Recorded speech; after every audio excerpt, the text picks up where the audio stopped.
Bonjour Laure. On m'a dit que vous étiez le meilleur. On me dit la même chose de vous. Je suis là pour vous aider à vous en souvenir. Oui, Laure Manodou reprend son titre de championne d'Europe. Patrick Marmignon, je vous propose 200 000 euros. Si je comprends bien, vous me demandez de transformer un dauphin en requin. Je vous présente Maximilien Chen, il vient en formation. Ah d'accord. Votre intervention doit rester discrète. Je dois le coacher sans qu'il soit au courant. Vous êtes pas un petit peu vieux pour être stagiaire? Je ne suis pas stagiaire, je suis en reconversion. Je suis le fils du patron en fait, dans une entreprise, mais je suis pas très bon.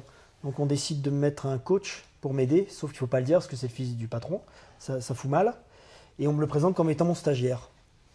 Et moi je trouve ça complètement normal qu'il y ait cet homme qui arrive et qui soit un stagiaire. Sauf que tu me trouves peut-être... Oui, comme un peu vieux, je dis quand même. Un petit peu vieux pour être stagiaire. Un petit peu vieux pour être stagiaire, non? Donc ça fait une histoire entre ce coach et ce personnage particulier que joue Jean-Paul qui s'appelle Patrick Marmignon. C'est quoi votre problème? Pourquoi vous voulez toujours m'aider? Excusez-moi, c'est vous qui voyez si vous préférez passer à côté de l'amour de votre vie.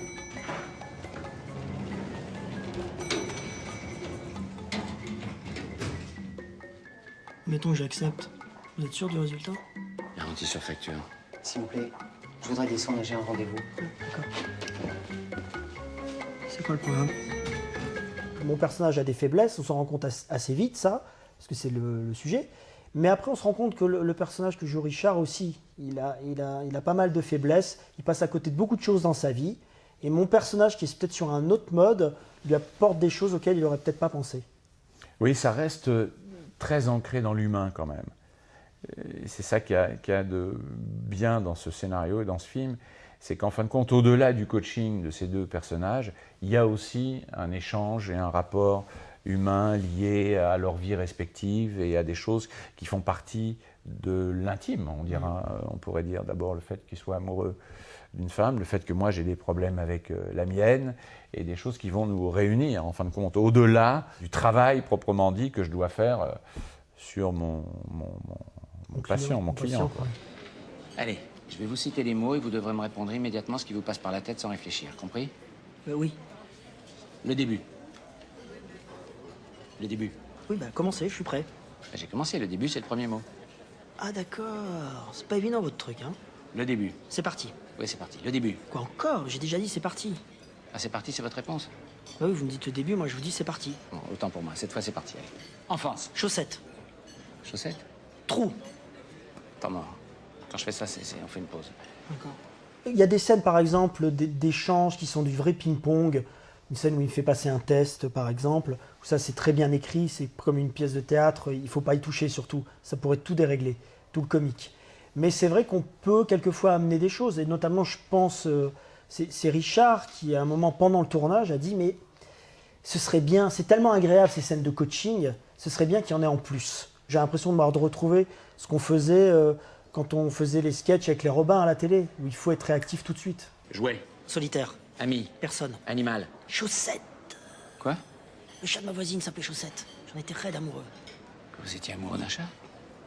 Non. Ma voisine. J'aime bien le caractère opaque du jeu de Jean-Paul. C'est-à-dire qu'il ne joue pas, il ne fait pas le comique.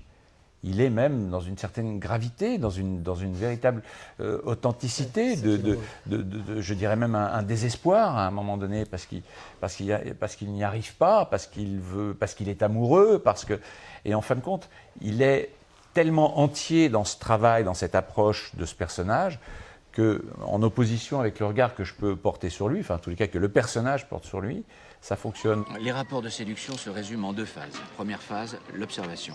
Les gestes sont incontrôlables, ils trahissent la pensée. Observez cette femme. Elle semble chercher quelqu'un du regard, ses doigts tambourinent sur la table. Ce sont des signes d'impatience, elle attend quelqu'un qui est en retard. Le voilà. Ah ouais, et là il est en train de s'excuser, c'est ça? Oui, mais le regard qui fuit, les mains en prière sous le menton, cet homme ment sur les raisons de son retard.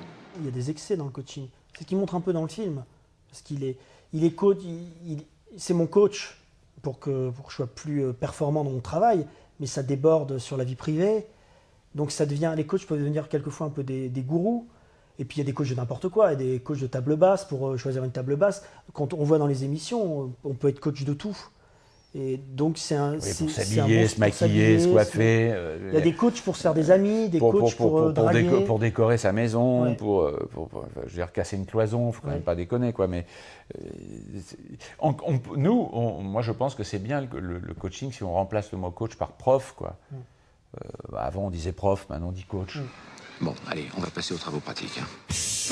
J'ai jamais réussi à le finir. Ah bon? Je vous offre un verre? Avec plaisir. C'est amusant, je n'ai jamais réussi à terminer ce livre. Oui, oui. Il faut que ce film il fait penser à une bonne pièce, en fait.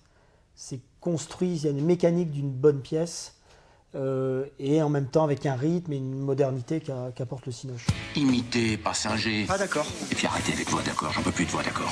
Ah d'accord, ok. C'est ça vos techniques de coaching? Vous avez un problème, l'écuyer? Vous voulez qu'on en parle?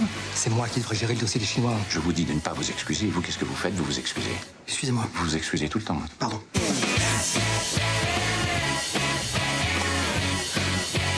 Une belle improvisation. Non, mais j'improvise pas, je m'adapte. Vous savez que c'est un des principes de base du coaching, ça. Je crois pas à ces conneries.